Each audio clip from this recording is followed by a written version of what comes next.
You ask Tiger to solve. This deals with linear equations with one unknown. The final result is a equals -5. Let's solve it step by step. Simplify the expression. Expand the parentheses. Multiply the coefficients. Simplify the arithmetic.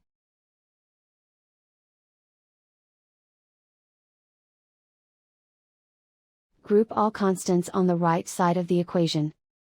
Subtract 31 from both sides. Simplify the arithmetic.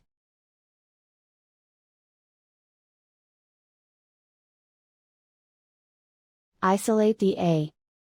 Divide both sides by -12. Cancel out the negatives. Simplify the fraction. Move the negative sign from the denominator to the numerator. Find the greatest common factor of the numerator and denominator.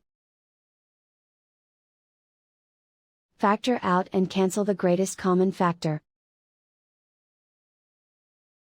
And so the final result is a equals -5.